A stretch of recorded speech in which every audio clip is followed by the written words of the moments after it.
In my past life, Mandy and I were kidnapped.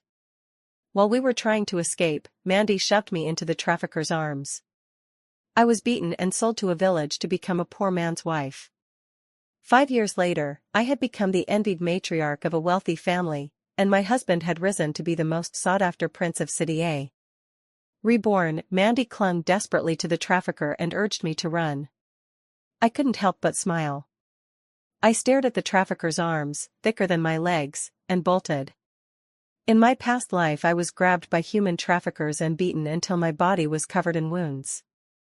Even so, I held on to the trafficker's leg with all my might, refusing to let him go, just to buy Mandy a little time to escape.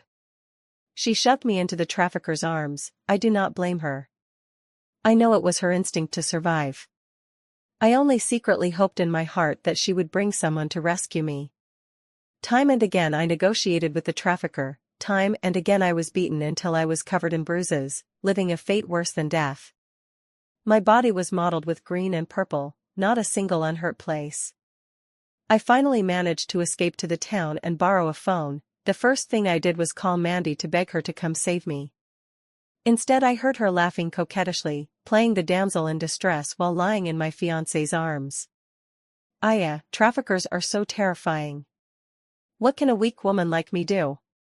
My fiancé Kieran's voice was hoarse. He asked impatiently, "Who is bothering you, calling at this hour?"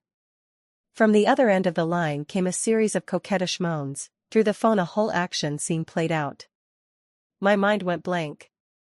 I hung up in a hurry, intending to call the police.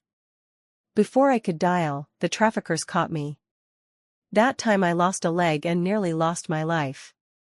Listening to Mandy behind me imitate the way I was in my past life, I shouted nobly, "Rena, run. I'll hold them off." From behind came the sounds of traffickers punching and kicking, and Mandy's screams. I didn't hesitate and bolted. I had first-hand experience of how vicious these traffickers were. Not running would be idiotic. Mandy's screams kept coming from behind. I ran faster and faster, as if wings had sprouted from my back. I no longer have to follow the old path of my past life. On my own 2 feet, I ran out with my head held high. I ran into the high-speed rail station and, ignoring the strange looks of others, sat on the ground and sobbed uncontrollably. I pulled out my phone, frantically bought the next available ticket, and only the moment I stepped across my own doorstep did I truly realize I had been reborn. I took a hot shower, ordered takeout, and slept soundly and comfortably. I woke to a series of knocks. The thin doorboard rattled with the blows. From outside came Mandy's mother's string of curses. "Rena, you come out, where's my daughter?" I yawned and sluggishly opened the door. Mandy's mother frowned at my lazy demeanor and shoved me aside. She burst into my home and, without my permission, began opening every room door to look inside. "Mandy, where's my Mandy?" In my previous life Mandy went home alone. My parents even went to her to ask after my whereabouts. At that time Mandy not only failed to reveal that I had been abducted, she was instead worried that if I came back I would expose the shameful things she had done, and lied to cover for the traffickers. She wore a pure white dress, crying with tear-streaked cheeks like pear blossoms in the rain. I was tired from playing and wanted to come back, but Rena insisted she had another online friend to meet, and refused to leave with me. I don't know where she went. I don't know, I really don't know. My parents didn't believe I would meet an online acquaintance behind my fiancé's back. They knelt on the floor and begged Mandy to tell them where I was. Mandy's mother grabbed my parents' clothes and shoved them outside, scolding them as she pushed. "You raised such a shameless daughter and still have the nerve to show your faces. If I were you, I'd hang myself with a rope." As she spoke she took out her phone and filmed my parents' faces, posting it online. "Everyone come and see, your own daughter ran off with some wild man and cheated, and now they're blaming us for it. How can there be people this shameless?" My parents were blasted onto the trending list by netizens. Dirt about me spread everywhere, and some people even used AI to Photoshop a lot of explicit pictures and videos of me. They didn't just paint me as a shameless slut. Many people used red paint to write the word slut on my parents' front door and plastered my explicit photos all over the stairwell.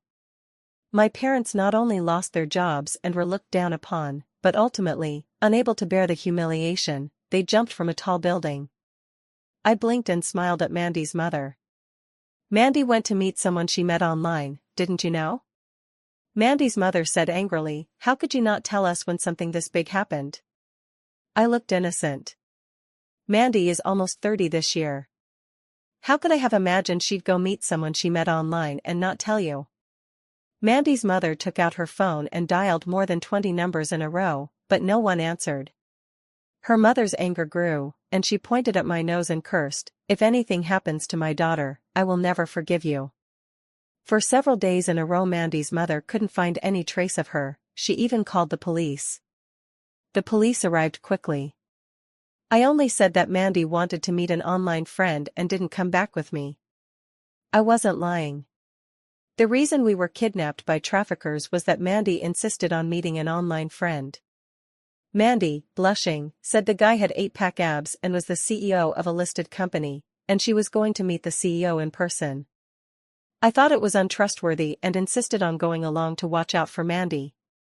I never imagined that the online gentleman with 8-pack abs and debonair manners would turn out to be a scruffy trafficker, using the guise of a CEO to lure naive girls.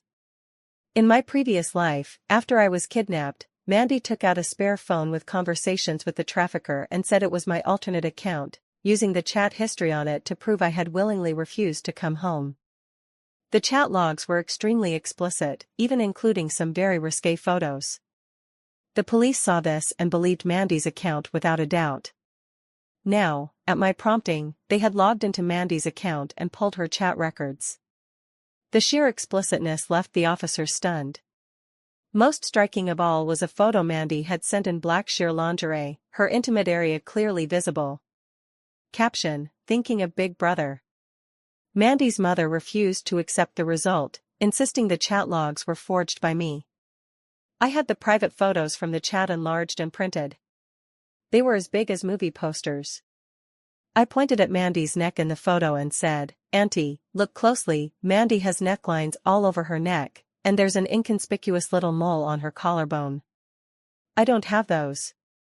Mandy's mother was so furious she tried to snatch my poster. I grabbed it and ran, holding Mandy's private photo aloft, circling through the busy shopping district several times. Mandy's mother chased after me while shouting curses at the top of her lungs. You black-hearted thing, how dare you do this to our Mandy when she treated you like a good friend? Watch out or God will strike you down. I shot back without looking over my shoulder. You were the one who framed me first, I'm only trying to clear my name. Are we not even allowed to talk about what your daughter did?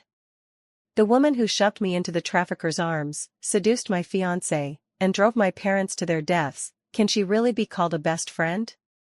I didn't feel one shred of guilt about setting Mandy up. Burning with anger, I ran even faster. Seeing her daughter being chased and beaten, my mother couldn't stand it and stepped in front of me. You didn't raise your own daughter properly, why blame Arena? Mandy was already pretty and had a great figure, I even kindly airbrushed the blemishes off her face to make her look even more beautiful. Sexy private photos of the beauty, Mandy turned hostile, and they ripped into each other publicly. Every element was utterly eye-catching. The scene was too shocking, too thrilling. Someone quietly took out a phone and recorded all of this. The giant poster in my hands became the focal point of the filming. The internet was flooded with information about Mandy. Those who cyberbullied me in my previous life sprang into action. They started doxing Mandy, even photos of Mandy secretly picking her nose in middle school were dug up. Unlike me in my last life. Other than my fiancé, I never dated anyone, my private life was very clean. People couldn't find any explicit photos of me, so they had to fake them. But Mandy's photos were ready-made. To latch onto wealthy men she cast a wide net and tried to catch as many fish as possible. She had also flirted with a lot of people. Explicit photos spread everywhere, each more shocking than the last. Her ambiguous lovers realized they were just one of the fish in Mandy's pond and started jumping ship. Some people even started live streams, publicly detailing their relationship with Mandy and posting all kinds of chat logs. What happened to Mandy's parents was even worse than what my parents went through last life. Not only were they splashed with red paint and had explicit photos leaked, someone even threw broken shoes and underwear in front of their door. Mandy became a sensation. Her fiancé Kieran came to find me, hesitating. "Rena, you're Mandy's close friend, how could you do this to her?" If Kieran hadn't suddenly found me, I would have almost forgotten this person. In my previous life his affairs had nothing to do with me. He wasn't involved in the trafficking, nor did he make things difficult for my parents after my incident. But his cheating was an undeniable fact. When I returned to City A again, he and Mandy were already married with a child, appearing blissfully in love. I didn't know when they got together. Judging by Kieran's attitude, it's likely the two of them were already entangled. I glared at Kieran. "How did I wrong her?" Kieran stammered. "You printed out her photos and let the whole country see them." He hesitated and stuttered, unable to form a complete sentence for a long time. "I really don't know what I saw in him in my past life. Mandy chased after rich men, sacrificing her body and wasting her time, and in the end chose such a loser. I don't know what Mandy was after. If she likes Kieran she should just say so, I'll give him to her. Good men are hard to find, but trash is everywhere." I cut Kieran off. "First, I printed the photos because her mother smeared the people in them as me. Second, her parents don't come looking for me anymore, who do you think you are?" I shoved Kieran hard. "Is Mandy's body soft? Feels good to sleep with? Aren't you afraid of getting sick?" A flash of panic crossed Kieran's eyes. Mandy's reputation now stank worse than a rat in the street, he wouldn't dare be involved with her. "Rena, you've changed. You used to be gentle and generous, and now you're so paranoid. Of all people, you're supposed to be Mandy's best Mandy." Hearing the argument between Kieran and me, many people quietly peered out to watch the spectacle. Some even took out their phones to snap secret photos of the two of us. Kieran had his back to them and didn't notice their movements, but I saw everything clearly. My eyes flashed, and I said in a sarcastic tone, calling her Mandy every other word, "How affectionate. And you say you two aren't involved? Do you know what Mandy said when she went out with me this time?" I jabbed Kieran hard in the chest. "She was bragging about her relationship with you." Then I slapped Kieran hard. "You despicable man, I'm breaking up with you." Kieran was stunned by my blow. I'm naturally soft-tempered and have always been easy to bully. How come he seems like a completely different person now? I actually don't have evidence that Kieran cheated. But just as in my past life when Mandy slandered me and I couldn't jump out to refute her, no matter what I say about Mandy, she could never suddenly appear to contradict me. Kieran quickly became, like Mandy, a celebrity in City A, known to the whole country. Not only did he lose his job, he was ridiculed by many people.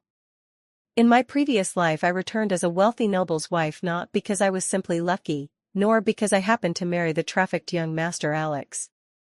It was because, to stay alive and avoid beatings, I showed my talent for business. Seeing my outstanding ability, Alex took me along to do deals. It was less that he took me to do business and more that he watched me. I worked myself to the bone moving goods while he lounged there like a lord smoking, not lifting a finger. Once I was delivering vegetables to a high-end hotel and accidentally encountered an elderly man in shabby clothes having a heart attack. There were many people coming and going, and no one was willing to help. Moved by pity, I assisted him. To repay me, the old man came to my home with his family to thank me. Only then did I learn that he was Walter, the richest man in City A. Seeing that I had some talent for business, Walter took a liking to me. With Walter's help, I was finally able to leave Alex. When I returned home, what I was met with was red oil paint on the front door that wouldn't come off, and the strange looks of everyone around. An aunt who had watched me grow up sighed as she informed me of my parents' death. Upon hearing the news, the desire for revenge consumed my entire heart. Before, I only wanted to go home, now I only wanted vengeance. I would take revenge one by one, on Mandy and her parents, on Alex, on those traffickers, and on the people who bullied me online and drove me to my death. I returned to Alex's side again, consulted Walter many times about the art of business, and desperately worked to build new connections. Walter did indeed have a son, who disappeared in childhood. He searched for him for many years without success, and after learning about my past he gradually came to regard me as his own beloved daughter. Worried that distant relatives might bully me or murder me for the estate after his death, Walter used Alex as a human shield, claiming him as his long-lost biological son. In secret, however, Walter had left all his property to me. I was his sole heir. I calculated the time, it still wasn't time to reunite with Walter. Relying on my memory, I sorted out the money-making schemes that had been booming at this point in my previous life. In that life, the stock market, which had always been sluggish, suddenly took off. In just a few days it made many people fabulously wealthy. Following my memory, I poured all my money into the market. In a matter of days my savings multiplied more than tenfold. Then I took that money and went into business. Using recollections from my past life, I gradually re-established old contacts and drew close to them. Before long I became a celebrated rising star in commerce. My name was known to nearly everyone in City A. As a rising star in the business world, I easily drew close to Walter. I knew Walter's tastes, truly respected him, and had been helping him search for his missing son. Walter gradually opened his heart to me, kept me by his side, introduced me to everyone he met, and created more opportunities for me. My business realm kept expanding. Now Kieran and I live in two different worlds. I am a steadily ascending star. He, on the other hand, is a miserable corporate drone whose reputation is ruined. Without a man holding me back, my fortunes thrive. Men, as it turns out, only affect how fast I draw my blade. My name began appearing on television more and more. Almost every time Walter was on screen, I was there too. More and more people came to know me. Many inspirational stories about me circulated online. No matter how many versions those stories had, every single one inevitably included a sexy photo of Mandy. I saw Mandy again when I went to deliver ginseng to Walter. I obtained a century-old ginseng root, said to strengthen the body. Unexpectedly, outside the Walter family's villa, I ran into Mandy and my husband from my past life, Alex. Mandy's figure had deteriorated badly, her face was puffy and her hands were covered in chilblains. When she saw me, she hurriedly stood up and grabbed my arm. "Rena, you're just in time. Go tell these security guards that my husband is Walter's biological son, the richest man. Get us inside." I couldn't help glancing at Alex. In my past life, I endured any hardship to make money, to have a chance to take it out. Many of the businesses were exhausting and painful. I've been busy making money all day and have no time to take care of Alex. Alex is lazy and loves to eat, always getting himself filthy. This lifetime's Alex, however, is dressed neatly and cleanly, his hair is groomed smooth and soft, and a layer of chub has appeared on his chin. It seems Mandy has been taking good care of him. Seeing my gaze fixed on Alex, Mandy hurriedly grabbed his arm, holding him like a treasured possession and watching me warily. "Rena, he's my husband, don't even think about trying anything with him." I laughed at Mandy in annoyance. Me set my sights on Alex? A lazy good-for-nothing like Alex, having him stand in front of me makes the air feel dirty. The menacing security guard at the door saw me and hurriedly smiled as he opened it. "Miss Rena, you're here?" I nodded with a smile and led Mandy and Alex into Walter's home. Walter looked at the two of them, a little bewildered. I set down the ginseng and said lightly, "These two claim to be your sons who've been stranded outside. I'm not certain their identities are real, but I didn't want to miss the chance, so I brought them in." Walter looked at Alex and frowned. Alex's features and appearance didn't resemble him at all. Nor did he look like his deceased wife. But out of longing for his son, he didn't drive him away. He decided to wait for the paternity test results before taking any action. He instructed the housekeeper to clean the guest room and have the two of them move in. As soon as Mandy entered the Wang household, she strutted about, ordering the villa staff to massage her shoulders and knead her legs, then sent them off to the major shopping malls. Walter wasn't worried about the money. Before he was sure of Alex's true identity, he instructed the butler to indulge Mandy's requests as much as possible. Mandy tilted her head back and said haughtily, "Rena, why work so hard? Instead of going out alone showing your face to do business and accompany old men for social calls, you'd be better off following my example and marrying an up-and-comer early." She considered my success a fluke and credited my efforts to selling my looks. Walter couldn't help frowning at the side. I smiled and said, "I don't have your figure or looks, and I'm not as lucky as you." Mandy had dated dozens, if not hundreds, of men. Among so many men, not a single decent one. You could call it a different kind of good luck, I suppose. Walter couldn't help but remind them from the side. Rena isn't a servant of the Wong family, nor is she an employee of the Wongs. Mandy, draped in designer labels, said in a strange tone. So what? I want her to keep me company. She hooked her arm through Alex's and kept winking at me. Serving me isn't any worse than serving those old men. If I'm in a good mood, I might even give you a couple of designer bags. After living through such hard times in the mountains for so long, Mandy still hadn't gotten any smarter. Doesn't she understand my current value? I only need to open my mouth casually, even give a look, and someone will willingly bring their bag right to me. How could anyone be so stupid as she is? God gave her such a good chance, allowed her to be reborn. Instead of seriously making money, she's fixated on finding a good man to marry. I couldn't help but laugh. Well then, thanks a lot, Mandy. Mandy fondly looped her arm through mine and whispered coldly in my ear, "I know everything you did before. Now my husband is the Prince of City A, and I am the daughter-in-law of the richest family in City A. I will never, never let you off." Listening to her words, my body couldn't help but tremble. She mistook my fear for weakness and said triumphantly, "If you're sensible, you'll spit out all the benefits you got from the old man, start a live stream, and kneel on the ground in front of the whole country to apologize to me." My body shook even more violently. How had I failed to see that Mandy was a comedian in my last life? After laughing for a long time, I finally straightened up. "Mandy, are you sure the man beside you is the son of the richest man?" I looked at Mandy's slightly rounded belly and smiled at her. "Be careful you don't lose your husband and your soldier both." Mandy didn't seem to hear me. She let go of my hand and threw herself into Alex's arms, cooing and acting coy with him.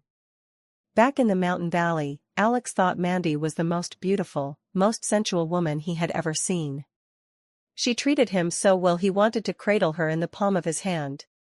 Now that he knew his true identity, and had seen Mandy's past sordid headlines online, he felt even more certain she wasn't worthy of him. He was now the exalted heir of City A, whatever woman he wanted was at his feet. How could he be seen with a faded, ruined flower like Mandy? Just thinking about how many men Mandy had been with before meeting him, how she had even been trafficked just to meet an online friend, made him unruffled as he gently pried her fingers from his and put distance between them. His gaze landed on me, sticky and possessive. But he quickly looked away. I wasn't particularly good-looking, just ordinary. In this upscale mall, every salesgirl at the counters was prettier than me, with better figures. Alex had spent most of his life in the village and had never seen so many beautiful women. His eyes went wide. More than once he could barely move, drooling over the shopgirls. Mandy beside him couldn't help but pinch his arm in anger. I watched from the side, not surprised by Alex's behavior. He had been like that in his past life, too. Alex knew full well he wasn't Walter's biological son, yet he still paraded around as the City A's playboy heir, living it up everywhere. But Mandy was clearly less magnanimous than I. Before we even left the mall, she had already squeezed Alex's arm until it swelled. The test results came back quickly. More than a dozen laboratories had the same findings. Walter placed the paternity report in front of Mandy and Alex and let out a long sigh. "The results are in, Alex is not my child." Though Alex didn't look like a good man, Walter had secretly hoped this person before him would be his biological son. Unfortunately, the results disappointed him once again. Mandy stood there dazed, then lunged at the pile of paternity test reports. "Impossible, this can't be." She flipped through the reports frantically, one after another. With reddened eyes she threw herself at me. It was you were behind this, weren't you? You were reborn too, you resent me for not saving you in the past life, so you're doing this to me. I already paid the price in the past life, why are you still doing this in this life? What did I ever do to you? I sighed and pulled her arm away. I know you can't accept this fact, but it really has nothing to do with me. Even if I had tremendous power, there's no way I could, in such a short time, simultaneously clear a dozen labs. Walter was used to this kind of farce. In the 20-plus years since his son went missing, many people had come with children pretending to be his boy. When those people's lies were exposed, they all reacted with the same hysterics. He had grown weary of the routine. Enough, he said, tapping the ground with his cane. Although Alex is not my son, I am grateful he came here. I won't pursue the expenses you've incurred during this time, consider it a gift from me. Now go. Several bodyguards rushed out and dragged the two of them away. Mandy kept repeating impossible, impossible. She even crouched down and blocked my car. Like a madwoman, she stood in front of my car and demanded of me, for the sake of our past friendship, please tell me how you managed to get Alex back into the Wong family. She was sure I had schemed behind the scenes. I only sighed and said sympathetically, I don't understand a word you're saying. There is no such thing as past lives or reincarnation in this world, talk of rebirth is nonsense. If you have time, you should go have your head checked. Mandy stood frozen in place. If there is no past life and present life, then what has everything she's done up to now been for? No, Rena must simply lack memories of a past life, which is why she thinks past and present lives are false. If there truly is no past life, then how did she know about Kieran's existence? To prove that Kieran was the son of the richest man, she tried several times to sneak into Walter's house to steal a tissue with Walter's hair on it. Each time she was caught by the bodyguards. At first Walter could tolerate her. Later he was provoked to anger and called the police. Mandy's mother posted bail for her when she received the news. Mandy's mother couldn't help but lash out when she saw her daughter pregnant by a poor kid and even thrown into a detention center. You eat and drink on my hard-earned money, and you go and marry something like this? If I'd known you were this useless, I should have strangled you when you were little. She didn't just curse Mandy, she tore into Kieran as well. Her words were as nasty as they could be. Kieran was lazy and greedy, but like many men, he had one big flaw, pride. Hearing Mandy's mother's tirade, his face darkened and he pointed at Mandy, shouting insults.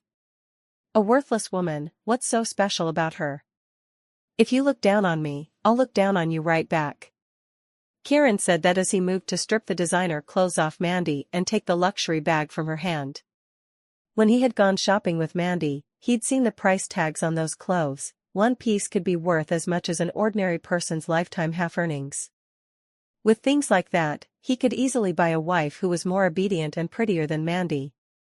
Mandy fought back with all her might, but she and her mother were both women, and together they didn't have the strength of one man like Kieran. Not only did they fail to beat Kieran, but they were robbed of all the cash and valuables they had on them. Mandy was stripped down to her underwear. If Kieran hadn't worried that he couldn't sell underwear she had worn, she might not even have that left now. Flashes popped and Mandy was once again thrust onto the trending search lists. Her mother cursed and lurched to her feet to call the police, but Mandy stopped her. No, we can't call the police. He's the only son of the wealthiest man in City A. It must be that Rena harbored a grudge and tampered with things, otherwise I would be his wife.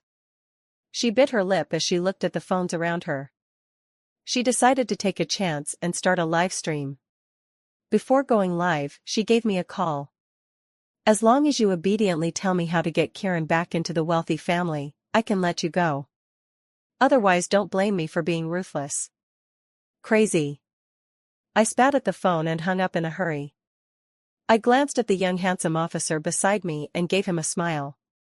Officer Zane, based on what I know about Alex, he'll definitely go find those traffickers to trade again. Zane watched Alex on the monitor and nodded slightly. Those traffickers are incredibly cunning. Our setups were detected several times, but with Miss Rena's help, I'm sure we can capture this criminal ring.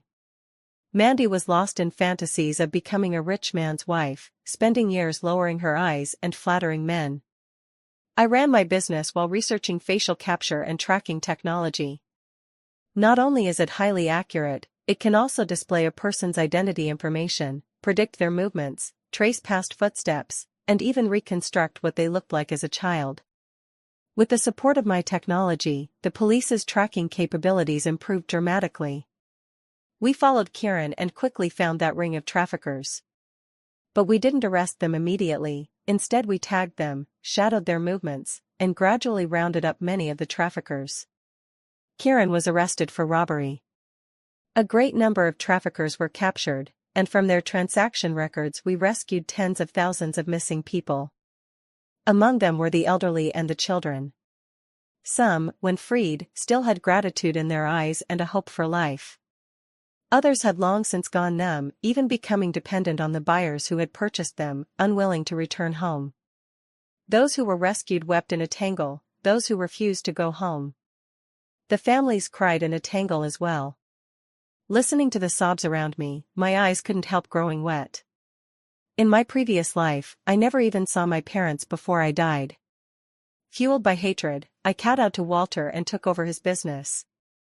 I hired online hackers and had them dig up everything Mandy had done, including how she betrayed me and how she framed me. When netizens learned of Mandy's sinister intentions, they turned their fire on her and began to roast her.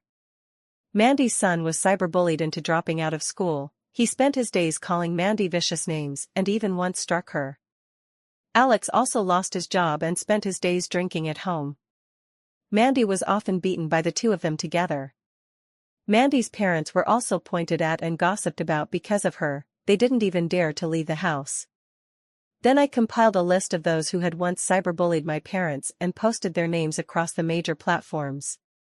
I exposed the screen names they had used and all their real information.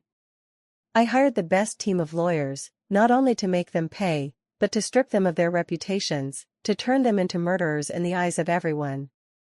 After dealing with that, I spent a great deal of money and, at any cost, tracked down the traffickers who had ruined me. I posted the traffickers' information online. Many victims' relatives tracked them down and beat them to death. Because they had killed, those relatives were also arrested by the police. As for Kieran, I laced his food with poison and killed him slowly. In my past life, in pursuit of revenge, I did many reckless, outrageous things without regard for the consequences. My crime of killing Kieran was exposed, and Zane had me arrested. Zane felt deep sympathy for me and would often visit me in prison, bringing me everyday necessities. From Zane I learned that because I went to prison, Walter's business was left leaderless and was picked apart by rivals. Not only were Walter's assets taken over, but those employees also lost their jobs and could no longer repay their loans. Some even lost their lives in despair. It was only in that moment that I felt regret. I clearly had many ways to take revenge, yet I chose the most extreme one. My solitary sin of killing made many others bear the bitter consequences. Being reborn made me truly happy. Not only did I get to see my parents once more, I could also atone for the crimes I committed in my previous life. The tracking system I developed not only greatly improved the case clearance rate, but also helped find many missing children. I donated the research and development system to the state free of charge. I also established a foundation specifically to help those who had been trafficked.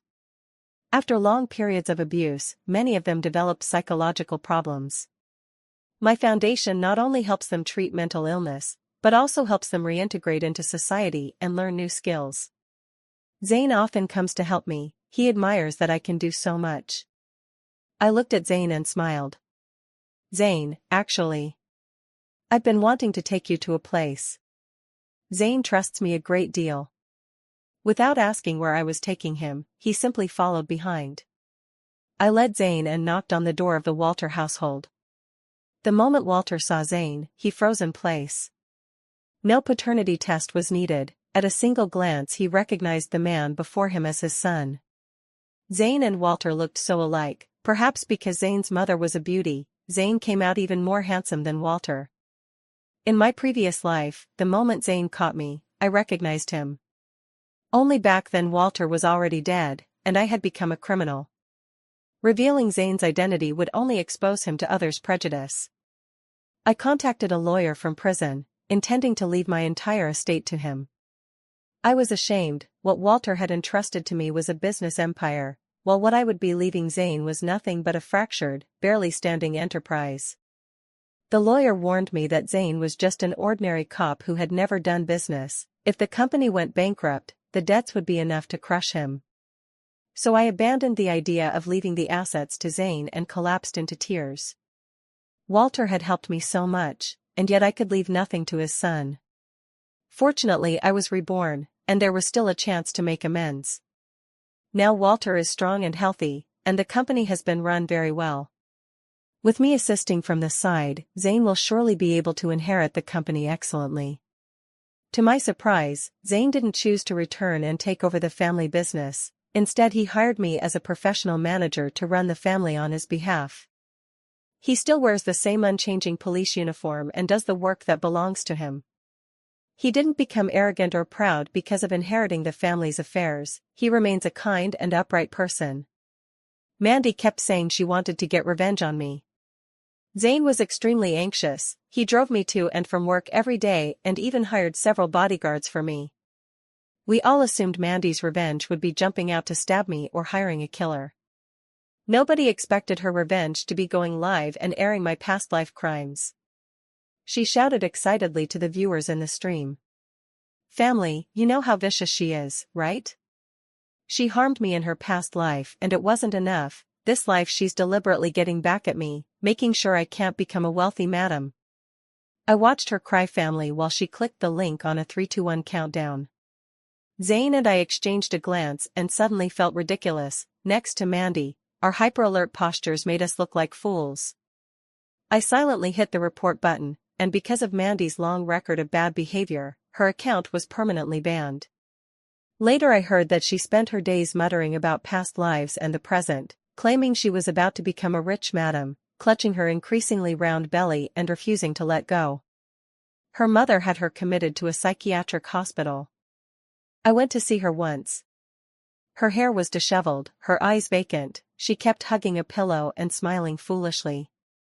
The doctor said that when her daughter was born she kept insisting on holding the baby to go recognize her grandfather, but in a moment of carelessness the child slipped from her hands and was killed by the fall. She, however, kept insisting otherwise, clutching the pillow and calling out baby. When she saw me she could no longer recognize me. She even thought I was the nanny, and kept saying her husband was the Prince of City A, asking me to make her king crab. When I was released from the psychiatric hospital, the sky itself seemed dim. If it weren't for my past life being captured by Zane, perhaps I, who had finally avenged myself, would have gone mad for lack of a goal. Mandy still had family who came to visit her, while I would only die alone in the psychiatric hospital. A thick coat suddenly fell from the sky and was thrown over my shoulders. I looked up and found Zane's cultured, handsome face. He spoke softly. "Actually, I've been having a dream lately. In it you aren't the admired Miss Rena, just a pitiable, hateful murderer." My heart felt as if something had gripped it hard. I looked at him in surprise. If Zane knew about my past life, then how did he see me? Zane smiled at me. "You look especially small and pitiable in that oversized prison uniform. Even knowing you're a prisoner, my gaze couldn't help but follow you. I investigated your past. I hated myself for not finding you sooner." In the sunlight, he had his hands in his pockets, smiling lazily. "So in this life I found you early. I happened to see you abandon your companions and run, saw you curse your fiancé, saw the big fight at the police station." I suddenly felt a little embarrassed. It turned out he had seen every time I lost my mind. "Do you think I looked ugly like that?" He chuckled and shook his head. "No, I just think the way you bare your teeth and make a show of yourself is so cute I can't help but want to kiss you." I stood stunned in his arms. "This life I don't have to capture you with my own hands, nor stand by your gravestone for the rest of my days. Rena, I love you." The two of us stood on the busy street, unable to stop crying. Being reborn is wonderful.